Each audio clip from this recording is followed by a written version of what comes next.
Welcome everybody to this Sunday morning. And I think it's just that we're attracted by the power of the two masters we will be discussing today. As you know, this session is about two books. One on Professor M.S. Swaminathan in his centenary year, and the other on Professor Visvesvaraya. And I'm so glad that the Hindu has put together a topic like this because it allows us to introspect on tall scientific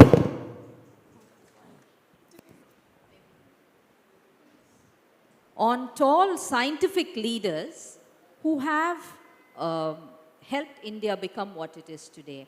So there are many people today taking credit for what India is, but today we will give credit to the people who actually made a difference. I am not going to assume, I'm going to assume rather that all of you know these two great masters we are talking about, people whose legacy lives on after them. But I am going to ask each of the authors to talk about the journey of the book itself. Of course, you have a relationship with, you are related to Professor Swaminathan. Yeah. This is working. Yeah. And I'd like to know how the process of writing the book itself went, and what you thought of Professor MS's before and after you finished the book. So incidentally, I had the great privilege of working with him, or rather as a journalist, interacting with him for many years, and I'm so grateful for that. Ramya, thank you. You know, we've grown up admiring your work. Sitting in Delhi, we've read Ramya Krishnan. She holds a huge, hold of all of us looking for independent journalism, as does the Hindu, the kind of values that I think are in sharp decline today.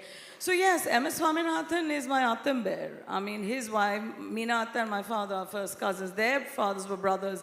And incidentally, M.S. Swaminathan's father-in-law was India's finance secretary during the Green Revolution struggle years. Now, mine is not the first book about Professor Swaminathan. There have been several other books written about him, but I suspect mine is the only book which looks at him from the human lens of more than just an agricultural scientist. And that was exactly why the book came into fruition, because I realized that there was so much written about him from the agricultural lens that we missed the political compulsions behind the Green Revolution. And I think, as much as we admire him, and of course, Ramya, you worked with him, his humanity, the fact that he was truly a man of the soil. I mean, not just because he worked with farmers, but because I think today, there's a word which gets bandied about, especially if you live in Delhi or anywhere else, of Atmanirbharta. I think India's first sterling attempt at Atmanirbharta was the Green Revolution, when we kind of trounced, the shackles of American politics in our land, which kind of made it to our plates to be able to grow our own food. And of course, that was a very lonely journey he walked with Mrs. Gandhi. But after the before and after of the research into his book just made me realize that how could somebody in 98 years accomplish this gargantuan amount of achievements and things that he did, that, it certainly put my life into shame. I just felt that, it was a waste of 40 plus years. I mean, there's a sense of knowing that, you have that canvas and it's one life to live. And I remember him telling me it is one life to live, so live it with the passion that you don't think you can bring anywhere else. So M.S. Swaminathan's life was devoted to the people of India and the farmers of India especially. And of course, Chennai holds a huge space in his heart. He was born in Kumbakonam, and this is where he took his last breath. So it kind of feels amazing to bring the book home, literally. Lovely. Aparajit, this is a very heavy book to carry, and I believe you carried it in you for 7 years. So would you like to talk about the whole journey? And, Visvesvaraya, Professor Visvesvaraya is someone we associate with Engineers Day. And if you've lived in Bangalore, you do know, you get a sense of the man himself. But what did you discover about Professor Visvesvaraya? In your very detailed book. And what was your impression of him once you'd completed the book? Thank you so much, Ramya, for that question. And thank you, everyone, for being here Sunday morning. I think it's, firstly, I'd like to say it's such a wonderful juxtaposition of these two figures because there are so many parallels. Visvesvaraya lived for 100 years, Professor Swaminathan, I think 98. They were both keenly involved in issues of agriculture and food production, both keenly driven by a desire to eradicate poverty or material deprivation, which was part of their, what they saw growing up. Although they lived, they're separated by several decades. Visvesvaraya was born in 1861, lived until 1962.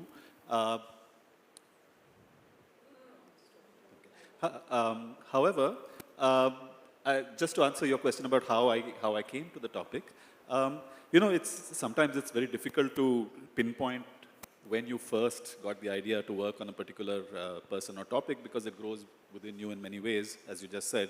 I should also point out, in the spirit of encouraging people, that it is a heavy book to carry, but it's not a heavy book to read. So please don't be discouraged. So please do give it a chance. I mean, there's a lot of endnotes and bibliography at the end, but the actual book is, I've tried very hard to make it very accessible. So, the journey has been, of course, a long one. You're living essentially with this person in your head for a long time. And it is one that grew out of my previous work because I'm a historian of science and technology by training. I worked earlier on the history of the engineering profession in late colonial India. And Visvesvaraya was an exceptional figure in that story. He was an outlier to some of the larger trends of colonial engineers in the colonial bureaucracy, where Indian engineers typically found it very hard to break the glass ceiling, reach the higher ranks, achieve renown in any particular way. And yet here was this person who not only reached bureaucratic heights, but then went far beyond the field that he was trained in, which is as a civil engineer, and then became an administrator, a constitutional analyst. He became an economic thinker. So just to give you a brief sense of his impact, if you've studied in the Indian Institute of Science or what used to be UDCT in Bombay, if you're a Hyderabadi whose drinking water comes from the Osman Sagar or Himayat Sagar, if you are a farmer in the vicinity of Pune, if you are someone who's lived through the heyday of the 5-year plans in the Planning Commission, if you are a user of Mysore Sandal soap, you have lived part of Visvesvaraya's legacy. So here's someone who spans fields. So for me, the puzzle was, first, how does this person become such a larger-than-life figure whose birthday is celebrated as Engineers' Day, when I knew that there were several other very competent Indian engineers. So what's the story behind his elevation and his iconic nature, or his iconic status? And the second question was, how does this person who's trained as an engineer then become listened to and taken seriously when he's talking about popularizing economic planning, 5-year plans, national development? Today we talk about development all the time, but in the 1920s and 30s, he's one of the key voices, and he's one of the early figures who makes it fashionable to give technocratic solutions. Now, technocratic solutions have their pluses and their minuses, and we can talk about that later, but this was certainly a very important contribution to the larger scheme of things. So very briefly, the final part of your question, what surprised me? I think what surprised me was how many different lives he lived, but also that all of these different lives were interconnected. He was far more politically active than we assume. We think an engineer would be apolitical, but he was very, very keenly involved in constitutional matters, in working with moderate politicians. And he was also someone who had a very large vision for the nation, and hence the book is titled Engineering a Nation, which is the marrying of the two sides of his persona. Right, lovely. I think that sort of sets the context for us. I have this wild streak. I try to imagine things that are not there. It doesn't help with reporting, but then there is this side in me. And so, though they were born, they lived in different periods of time. I have thought, I'm desperate to think, if they had met, if Professor MSS and Professor Visvesvaraya had met, what would they have discussed about? Interesting, when I was listening to him, I wanted to point out that they were both Bharat Ratna awardees, although it was in 1955. And MS, sadly, and I think that has been something which you know, as not just as a family member, but as an Indian. I feel that, you know, when you're conferring one of India's large, you know, tallest civilian awards, you do it in somebody's lifetime. You don't do it posthumously. But of course, this was very much timed for the elections in 2024 with the farmers and all to keep them off the government's back. And of course, to a large extent, it did pay off. But I do feel that, you know, when he was talking about, Aprajit, when you were giving us a background of Visvesvara, I just realized that, you know, it was probably the same lens with which I looked at my book as well. Because every book that I looked at to research Professor Swaminathan, before I got to his personal notes, which is where I think the book took on a very different turn, was all about, you know, lysine content of wheat, you know, the Green Revolution experiments. But I realized that he was caught in very, very interesting pockets of history. He was in Birla House when Mahatma Gandhi was assassinated. He was responsible for Cory Aquino's student wing coming to power, and, you know, not responsibly helped out by giving in the Philippines when he was the first Asian Director General of the International Rice Research Institute in Los Baños.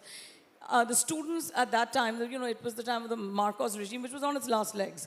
And the students came to him one night and said that you run an international organization, you have buses, can we take the buses and support Cory Aquino? Now, that was a split-second decision he took. If it backfired, he would have been in jail by the Marcos administration the next morning. Luckily for him, Marcos was picked up and kind of flown out to Hawaii by the Americans, and Cory Aquino was, you know, made president the next morning. The first thing she does is calls him up and says, "What can I do for you? You helped me out so much." So I think more than that, he was also a diplomat. He was a feminist.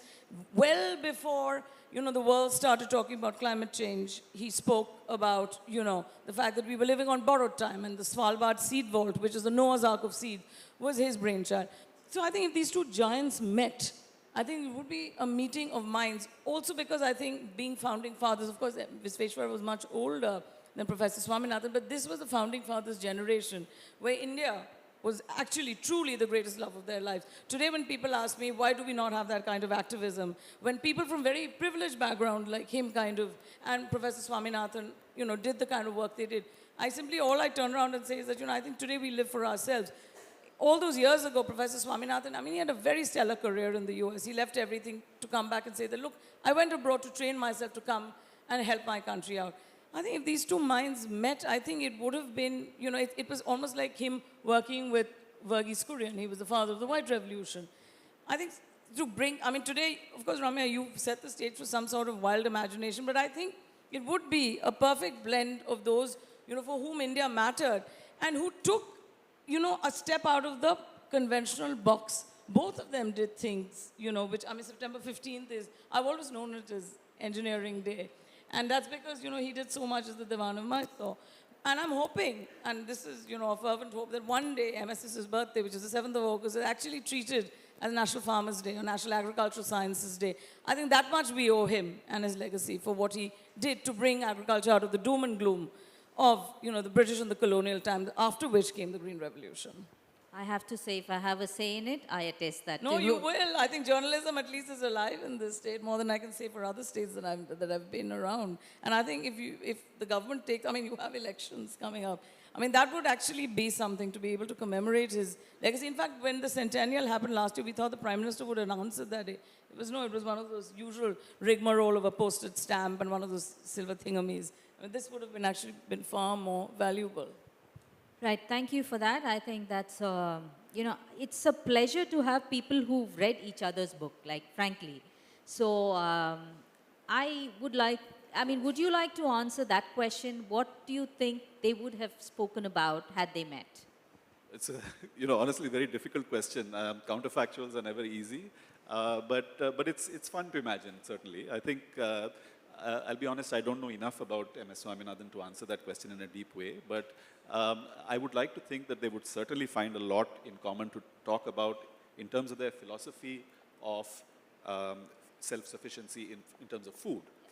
Because there's something that both of them hold in common, which is both believed in scientific and technological solutions to the problem of hunger, and both believed in scientific and technological solutions to the problem of hunger, and both believed in what, you know, we've broadly put as the capitalist form of solving these kinds of problems. So, for instance, when Visvesvaraya was irrigation engineer in Bombay Presidency, which, by the way, he was for 25 years, he was a member of the Public Works Department in the Bombay Presidency, working on water supply, drainage, canal irrigation, dams, and various other things. And this is often a part of his career that's overlooked because we think of him purely as a Mysorean figure when we think of him and the iconography of his peta and his stern, unsmiling face. But he was a complex person and he had many different experiences. And his formative years in the Bombay Presidency, one of the key things that drove him and people around him was what to do about famine. Because famine stalked colonial India, especially the parts that he was working in through the late 19th century when he was coming of age as a public works engineer. And he was close associate of M.G. Ranade and others who were working on policy solutions to famine. So for Visvesvaraya, the idea was that we needed to find a different way of ensuring food security. And the prevailing wisdom at that time was that you had what was called protective irrigation. So you had these long canals which were designed by the colonial bureaucracy to make sure that fields over a large area got enough water to be able to grow what were known as dry crops for sustenance. Visvesvaraya turns this around and says, no, you've got to concentrate the water in blocks, what he called blocks, and make sure that there are enough people who can undertake intensive scientific agriculture, growing commercial crops like paddy and sugarcane. And then that in times of famine, they'd be able to, they'd be able to sell these cash crops and buy food from other provinces. So he had a market-based solution. And I think in many ways, to my understanding is the Green Revolution also kick-started a kind of agriculture where it paid to put in investment, right? So whether it's fertilizers, whether it's irrigation, whether it's buying land, etc. So to that extent, they shared a vision for what would work. And I think they would be very interested in talking about the nitty-gritties of social justice within villages, how the coming of a new modern system affects traditional power relations and things like this. But more generally, I think they would have a lot to think about social modernization in general, because Visvesvaraya was also a social reformer. And I think I use the word modernist in a very specific sense, in the sense of the movement of the early 20th century, which has certain ideas, the idea of the individual as related to the state, not necessarily mediated through communities and traditional ties, the idea of democracy, the idea of rationality, and I think that these things would certainly be common features for them to talk about. Lovely. So, if you've seen the books, both these, individuals that they write about were very handsome young men. They had a certain, facial structure that rendered them immediately pleasant. Memorable. Memorable, all right. So, in a sense, they came from the same pod, as it were. They were South Indians from a certain community, brought up in a certain way with a certain bunch of values.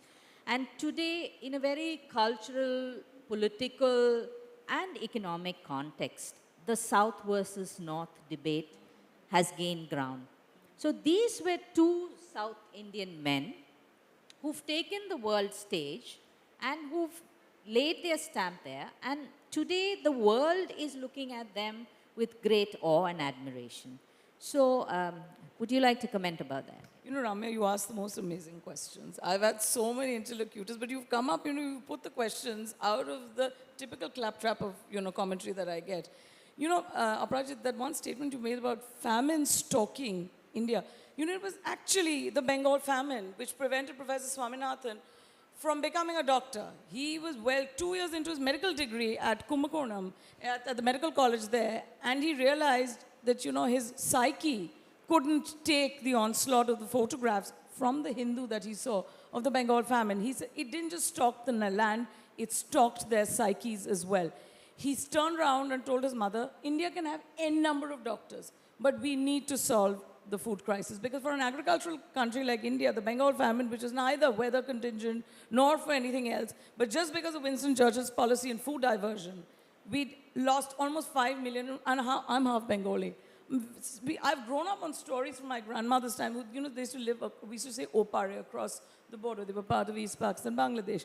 That they'd lost so many people around them. My grandmother used to tell me that the stench of death was actually taken in, but the soil of Bengal never forgot. And I think, if he was, this North-South debate, it's very, very interesting you bring it up because M.S. Swaminathan was a Tamil Brahmin who knew very little Hindi. His Hindi was manageable, who worked with the Tate Punjabi farmers in parts of Patiala, Jalandhar, Jaunti to unleash one of the greatest revolutions, India has seen. Mahatma Gandhi gave us freedom in general, and of course, MS was an avowed, Gandhian. It was MS Swaminathan who gave us freedom from hunger, which I think is probably very, very fundamental because, as he used to tell me, you can live without almost anything else in the world, but you can't live without food. And that cuts across the classes. And also, I think food is symbolic for so many reasons. That one plate of food is where so much inequality springs from. But MS and Visvesvara belong to an India where we were integrated. We were in India. We were not segmented. And I think it was that notion of the whole is more than the sum of the parts. Today, the sum of the parts are far more important than the whole.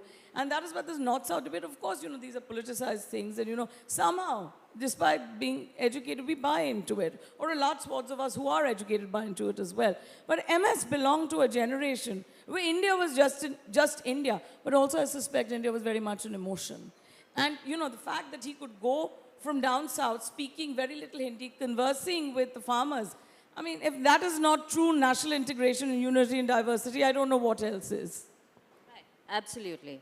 So it's the same case. Like I said, they come from the same, and for Visvesvaraya, it was also the British who, ruled supreme at that point of time when he was studying to be an engineer and then qualifying and then, this job with the government which was valued. It's still prized in many quarters.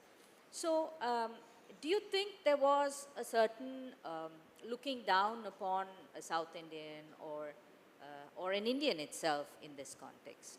Yeah, I yearn to take the bait of your question, but I'm going to skip it because as far as Visvesvaraya is concerned, I have little evidence to say that he was treated differently because he was a South Indian. He was certainly treated differently because he was an Indian. And that is certain because he entered the Public Works Department in 1884. At a time when the Public Works Department itself was only 30 years old. All the higher-ups were British. They were expatriates. People were hired, subordinates were Indian, but people in the lower ranks of engineers, it was very, very difficult to get in. You had to top one of the colonial engineering colleges in the exams, and Visvesvaraya did that in the Pune College of Science, and that's how he got in at the lowest rung of the officer class. But having said that, I think there are, for me, one of the puzzles of writing about a great person is what makes them great. I mean, it's easy for us to say, look, here's a genius, here's someone who kind of descended fully from heaven, but obviously we know that people become great because of the decisions they take and because of the influences they've had and circumstances they find themselves in. And so for me, the puzzle was how to crack that formative period of Visvesvaraya's life, which is now for us 140, 150 years ago. So it's incredibly hard to access. And I have a few broad conclusions in the book. One is that he is very much molded by the colonial education system that he is a part of. And he's in many senses the classic Victorian gentleman of the 19th century. If you look at the syllabus of the schools, he goes to the Wesleyan Mission High School in Bangalore. He's born in a small village, Mudenahalli, but then he moves to Bangalore.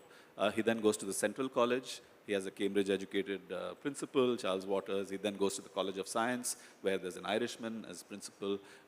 In his Bachelor of Arts, before his engineering, they're reading, people of his vintage are reading Shakespeare and Tennyson and reading, moral philosophy and all kinds of things, along with their science subjects.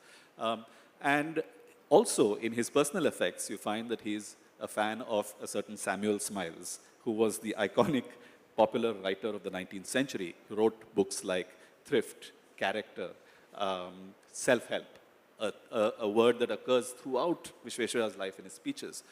So the idea is that if you only work hard, pull yourself up by your socks, you can achieve anything. Now, this is, we know now, a simplistic idea that doesn't take into account, social hierarchies and other problems, but it was very formative and inspirational for Visvesvaraya. So this institutional sort of worldview, and of course, engineering was central to Britain, the British Empire's identity in the late 19th, early 20th century. So this and his foreign influences, he traveled several times. He made 6 long world tours, mostly on his own dime, to America, Canada, Japan. He was a lifelong fan of Japan, especially like many other people of his generation from India. And so these influences, these sort of modernizing Western influences, combined with what you were saying, the experience of being an Indian engineer in a racially charged atmosphere. In a bureaucracy where the prevailing assumption is that Indian engineers cannot do the job, right? They're good for certain things, they can solve differential equations, they're brainy, etc., but they can't take the difficult decisions. They don't have what is called character. They can't take independent decisions, they can't exhibit physical courage, etc. These were the tropes, the culture of the public works department. And so I think that in many ways, the way he presented himself, the way he molded himself was a response to that. So we often talk about him being a dandy, always being presented in a 3-piece suit and his turban and so on and so forth. I don't think that's an accident or just a personal quirk. I think it's a strategy. It's a strategy to be taken seriously. The other things that he did, he really cracked the cultural code of the bureaucracy. I often say he out-Britished the British, in many ways. If you look at the way he drafts his reports, the way he makes his speeches, the sociologist Shiv Viswanathan has a line, he says that Visvesvaraya, below the peta, he was an Englishman.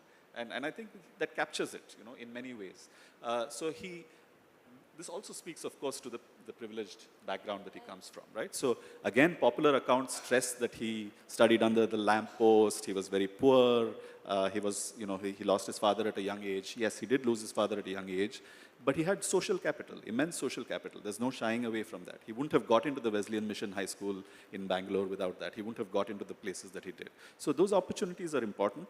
The sense of destiny, the sense of being chosen to do important work also, I think, comes from that background. So there are these multiple influences. There are these modernizing influences from across the world, and there is this sense of wanting to prove himself in a racially charged atmosphere. And finally, perhaps we can talk about it later, the intellectual influence of his friends, his non-engineering friends from Pune and other places, Ranade, Gokhale, and other important liberal thinkers of that time. I'm just coming to that, actually. So they say it takes a village to raise a child, and it must take much more to raise geniuses. And, allow them, you can be a genius, but grossly misunderstood. We know that today.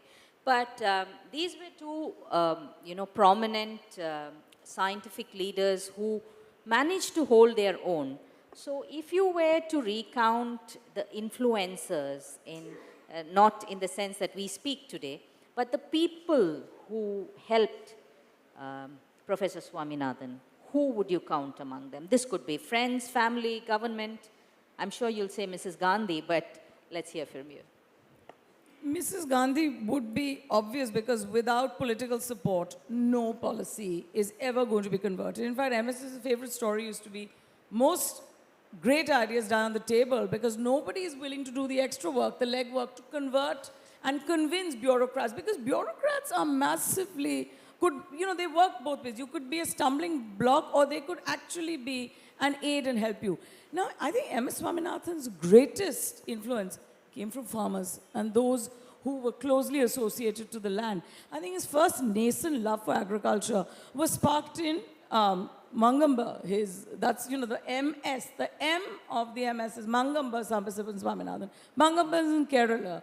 And I think that's where, the Verton rice fields, watching women toil all day long. He used to come and tell me that, I used to see them toiling all day long, and then I knew they had to go back and look after their families and children and be back next day in the morning. And yet, if you think about an Indian farmer, I ask hundreds of people, even at JLF, I pick up and ask them, so what do you think of, when you think of an Indian farmer, what do you think of? People turn around and say, Indian farmer, man, with a plow. But actually, it's the women, and the feminization of agriculture had happened in India a long time ago, but which was never given the kind of credit that it should have. MS Swaminathan's greatest kind of impetus, influence came from the farmers of the land. And within the bureaucracy, it was actually C. Subramaniam. It was the Tamil, I call it the Madrasi medley, but a lot of people get upset if I say that. But I'm half Tamil myself, so I can get away with that, to a large extent. It was C. Subramaniam who, under Lal Bahadur Shastri at one stage, was steel minister. And he was very reluctant to take up the agriculture ministry, simply because he said that, it wasn't as glamorous as steel and industry. But it was Lal Bahadur Shastri who convinced him to take it up. He turned out to be history's unwitting friend for M.S. Swaminathan. I think sometimes you need to have friends. And it's literally, as he used to tell me, it's not what you know, it's who you know as well. C. Subramaniam was able to convince a very reluctant bureaucracy in government. Don't forget, this is the 1960s. We have no money. We are bleeding all over the place. America, through its PL 480 stranglehold, we live very contemptuously, as the Malthusian theorists used to call us, from ship to mouth. And you had theorists who come and say that, Indians are going to die like sheep at slaughterhouses because we are unable to feed ourselves. So M.S. Swaminathan used to hear that, take it on his shoulder and say that, we are going to prove them wrong. So how did he prove his naysayers and the world at large wrong, especially because, the Americans, even today, in the 1960s, you had Lyndon Johnson, literally making Mrs. Gandhi wring her wrists in rage because of the kind of conditions he put on her. When the Americans sent wheat, it was nothing more than conditional diplomacy. We were told that we couldn't make statements on Pakistan, we couldn't make statements against Vietnam, simply because, it wasn't what the American polity wanted. So finally, fed up one day, she turns around and tells M.S. Swaminathan, Swami, what about the seeds that you're talking about? How soon can you give me 10 million tons? Because that's the amount we kind of imported from the US so that I can get the bloody Americans off my back. When he heard that, he said, look, we need money. Without money, nothing can move. Because they had to import 18,000 tons of seeds from Mexico, which were then hybridized by MS and his merry band of scientists. But getting 18,000 tons of seeds, which was the largest seed shipment ever known in history, was not going to come cheap. And we didn't have the kind of money that they needed for it. So then he had to wheel within wheels kind of when moving. And it was C. Subramaniam, B. Sivaraman, and finally Mrs. Gandhi. And to a large extent, MS was lucky. His father-in-law was finance secretary, so a little bit of help came from there as well. And that's how history was actually made, that they moved things around. And he always told me, he said, my greatest ideas came from sitting with farmers on, a floor and eating a humble meal with them. Those were, the germination of ideas, of course, he was influenced by greatly, probably most significantly by Mahatma Gandhi. Because he grew up seeing Gandhi come and live with him. His father was a municipal chairman of the Kumbakonam Municipal Corporation. And he was a very well-respected Gandhian and a national leader. So you've had C. Rajagopalachari, you've had Mahatma Gandhi come and stay with them. So Gandhi's notions of Sarvodaya and Antodaya, which is, Sarvodaya is, welfare for all. Antodaya is, welfare of the poorest. So welfare starts from bottoms up. Those principles kind of changed his life. And especially when Mahatma Gandhi, at the height of the Bengal famine, turned around and told India that for the poor, God is bread. That was one statement which kind of caught a hold of MSS's psyche and made him jump from his medical career to becoming an agricultural scientist. So I think it was, the people of the land. At the end of the day, MS belonged to the ground. He was grounded in more ways than one. And I think his philosophy, too, was grounded. But the people he spent the most amount of time with, which were the farmers of India. Yeah, you get a fair sense of where his primary influence comes from. We are waiting to hear about Gokhale and Ranade. Sure, thank you. So just before I get into more detail about that, I think it might be useful to give you a broad timeline. So this is the time when Visvesvaraya is living in Pune. He's in his 20s and 30s. He was born in 1861, so he's living in Pune until the 1900s. And so this is the time when he becomes close to Ranade, Gokhale, and others. 1912 to 18, he's Diwan of Mysore. And then from 1918 to the 1950s, he's this kind of consulting engineer and roving public intellectual talking about economic planning and national development on the national stage. So there are these different phases of his life and different influences in each stage. So in the early stage, when he's in Pune, he's talking to his close friends with Gokhale and Ranade, who would now be called moderates or liberals. So they traced their lineage back to the British liberals, who had certain ideas about democracy and personal rights and personal property and so on. But more importantly, they belonged to what we now call the nationalist school of economics. descending from Dadabhai Naoroji and R.C. Dutt and so on. And so their ideas are about the need to transition from an agriculture-based society to an industrial society. And this sounds like a contradiction because I earlier said that Visvesvaraya was closely involved with reforming agriculture. He was, but he thought that the ultimate trajectory was to move away from agriculture and move to a heavily industrialized society. So this idea that industrialization was the way to improve the nation's destiny, the idea that the state must be involved in enabling the conditions for industries to grow. Yes, they had a broadly capitalist mindset, but they thought the state must play a role, protect infant industries in India from foreign competition. And the idea that science and technology must play an important part in all of these transitions. This was something that was, Pune was, it was a hotbed of many kinds of intellectual ferment at this time. And of course, you had on the other hand people like Tilak, who Visvesvaraya was not as close to because he had a different worldview, but he did interact with him. He was interacting with people who were, he wrote an article for the Sarvajanik Sabha. He helped to start a club called the Deccan Club with Ranade and Gokhale and others, the idea behind which was to provide a meeting ground for Indians and expat British people in colonial society to sit and talk across the racial barrier about things of common interest. So this idea, this belief in sort of, in liberal discourse, in a rounded kind of exposure to different facets of society was key. Because as a colonial bureaucrat, hobnobbing with people like Ranade and Gokhale, who were mild critics, but critics nevertheless of the colonial state, was not free of risk. But it was a risk he was willing to take. And that marked him out throughout his life. The other key influences, so I talk in the book about the tension between the two sides, the two faces of Visvesvaraya.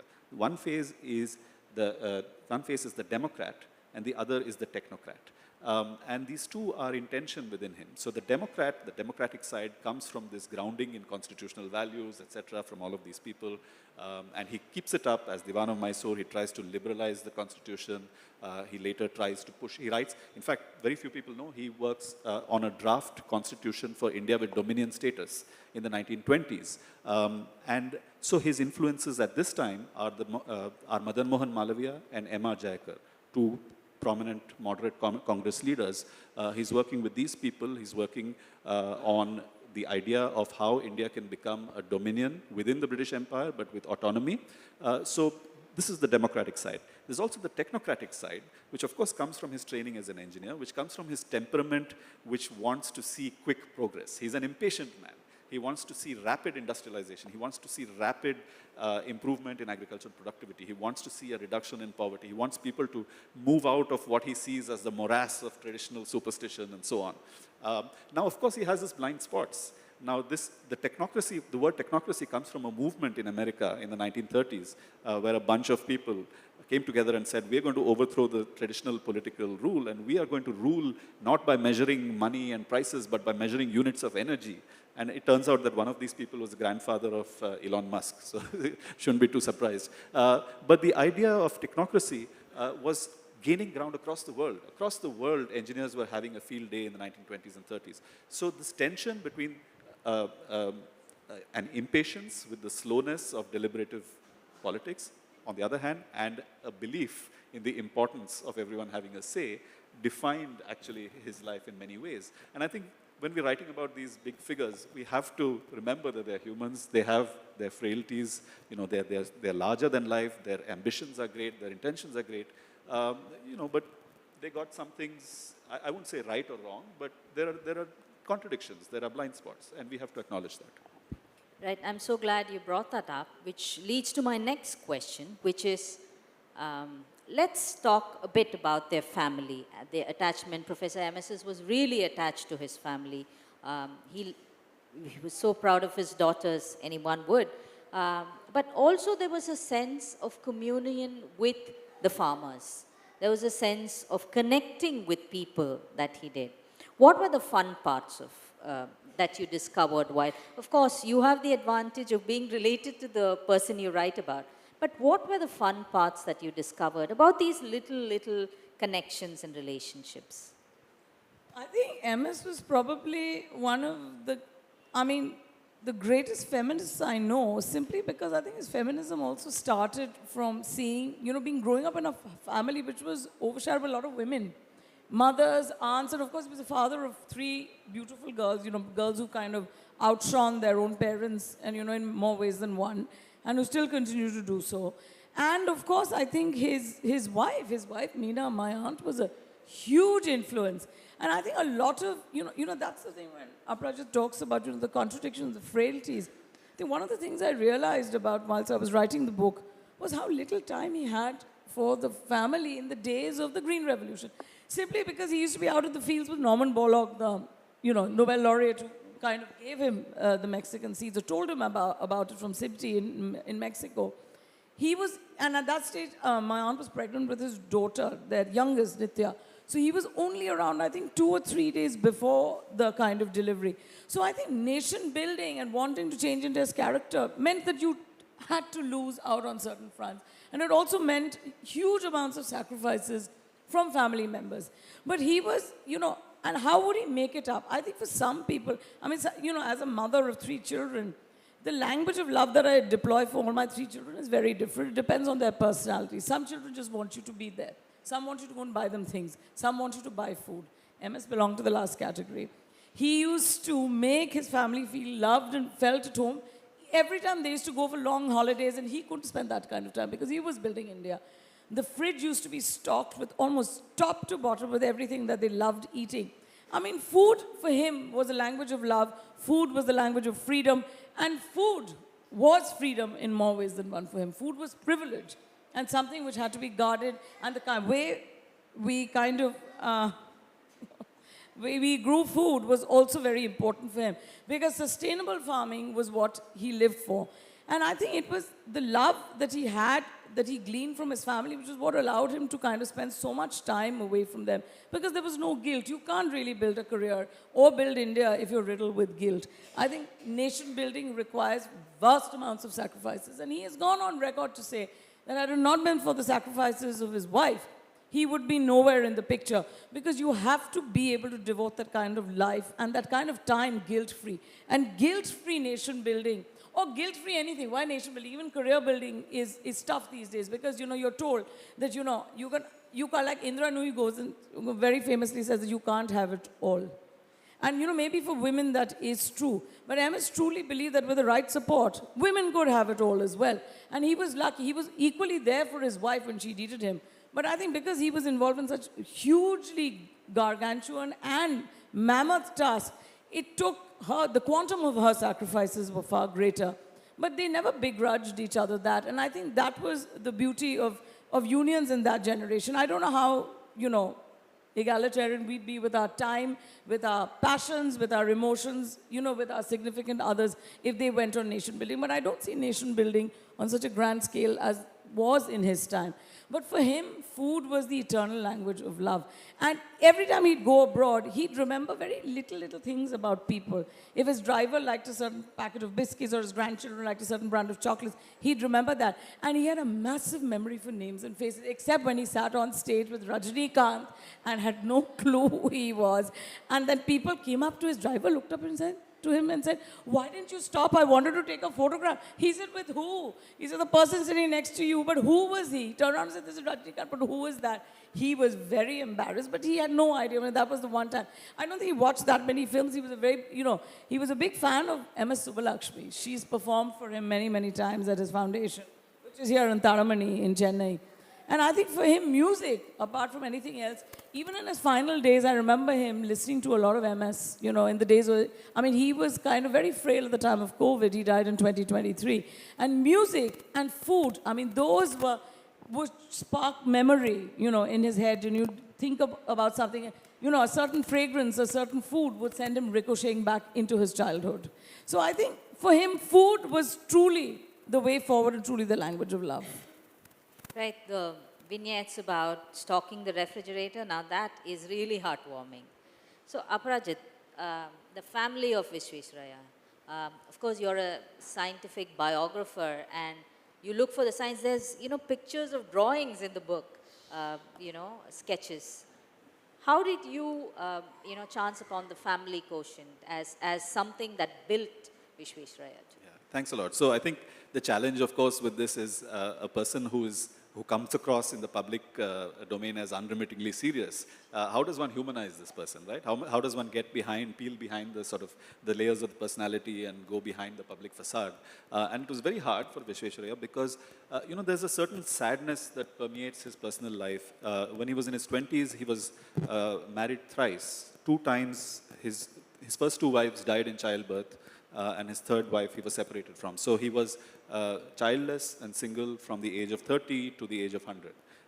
And in many ways, this defines his, the way he chalks out his career. He becomes a workaholic in a sense, but he's also, he's got this kind of wry sense of humor. He was a very serious person. Let's not beat about the bush.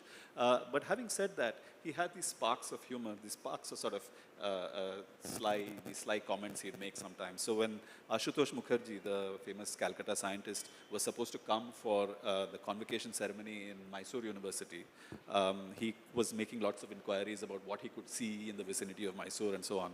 And there's a file noting where Vishweshraya is writing to his colleague, Sir Ashutosh seems to want to kill a whole flock of birds with one stone. This is a bureaucratic noting, but he's got this.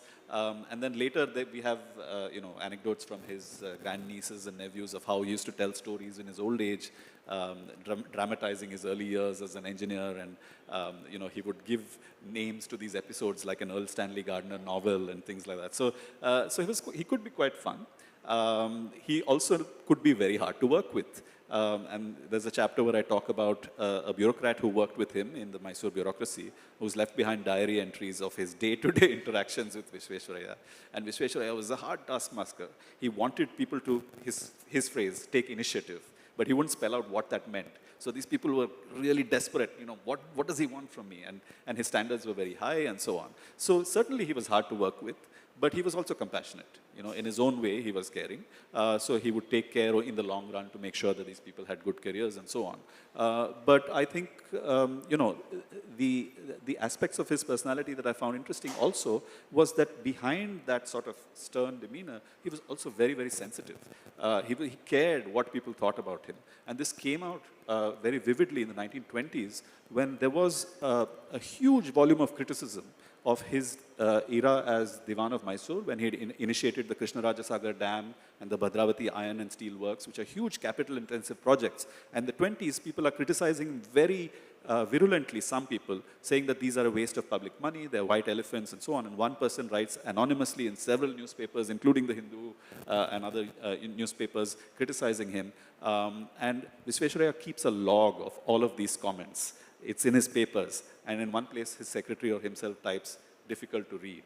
And he's contemplating taking legal action and so on. It really cuts him to the quick. And he takes care to refute each of those allegations. He issues statements in the press, etc. So behind that strength, and he could be a bulldozer when he wanted. When he believed something was right, he would get it done. But behind that, there was a kind of a sensitive sort of insight where he cared what people thought. And that, I think, speaks to, wanting to be correct. He wanted to be successful. He wanted to be on the right side of history. He wanted to get his things done, but not by riding roughshod over people, at least in retrospect. At the end of the day, he wanted to settle accounts and convince himself that he had done the correct thing. So I think that was an endearing quality, at least to us. Whether people who worked with him found it that easy is a different matter. Right. So, actually, yeah, questions. We started a little late, so we'll do some questions. Yes, sir, please. Sir, question to Mr. Aparchit, did Vishweshraya got inspired from Benjamin Franklin? Because both they are polymath and hands-on. Vishweshraya also had interest in so many domains, actually, like Benjamin Franklin. From engineering to politics and consumer products and, stuff things, actually. And then my second question to Mr. Priyam Vada Jayakumar, M.S. Swaminathan idea of MSP.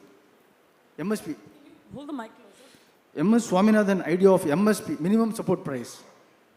And, farming practices and policies that led to farmers very unsustainable in farming, completely depends upon the pesticides.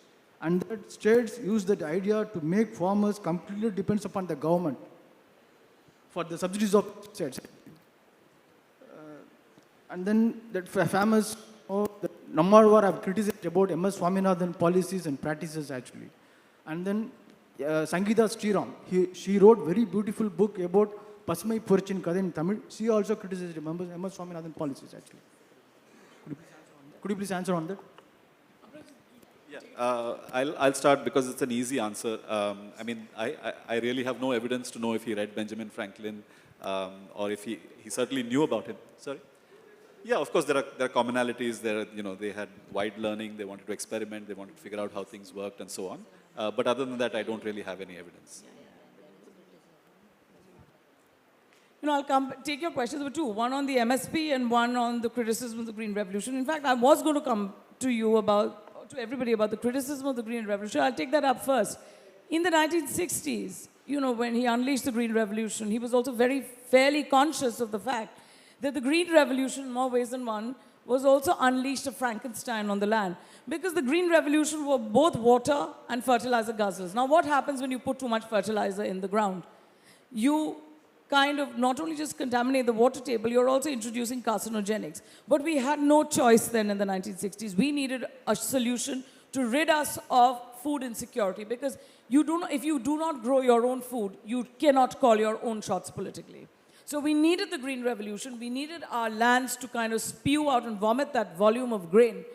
And when he did that, he was very cognizant of the fact that in the 1960s itself, in 1968, at the Indian Medical Conference in Varanasi, he turned around and said that the Green Revolution is slowly morphing into the Greed Revolution, because you have the water table being kind of breached. And what happened subsequently with the Green Revolution was every political party which came up wanted to give free subsidies. You have free electricity, you have free this.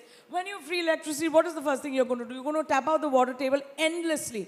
So that led to over-salinization of water tables and all. It was a very, very hard place to be in. And he has been critiqued very severely for bringing in the Green Revolution by farmers and all that.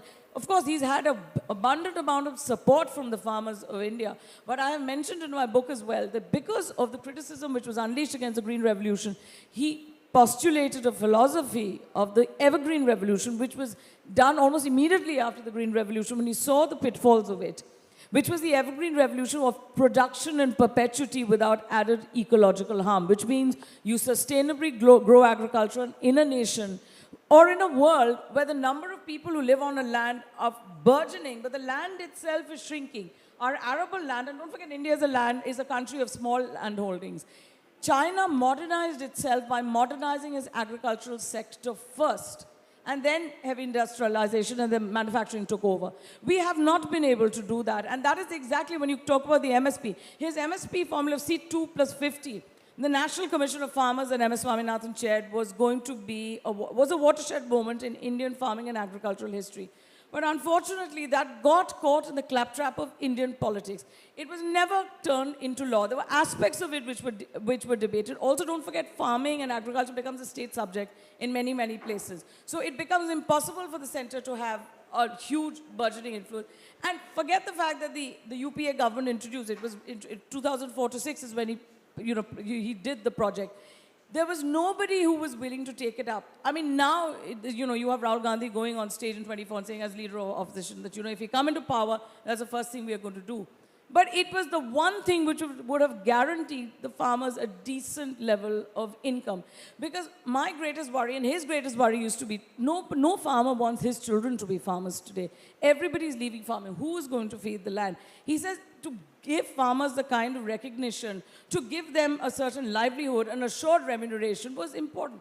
But that was rejected. As I said, Mrs. Gandhi, the Green Revolution worked because policy and polity, both public policy and polity, worked in tandem. It was a symphony orchestra with work.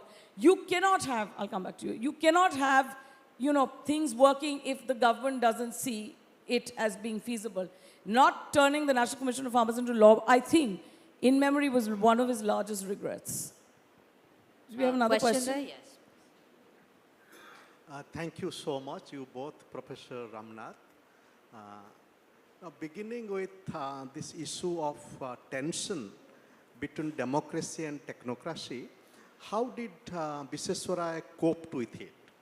So therefore, in terms of methodology, you gave a very interesting vignette of his life that he lived as a lone person from 30 to 100.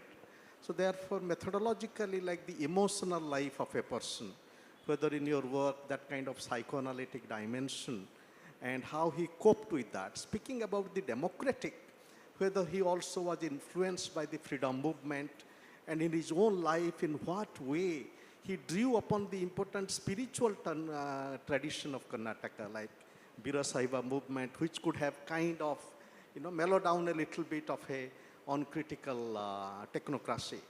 And my appreciation to Jay Kumar is thank you.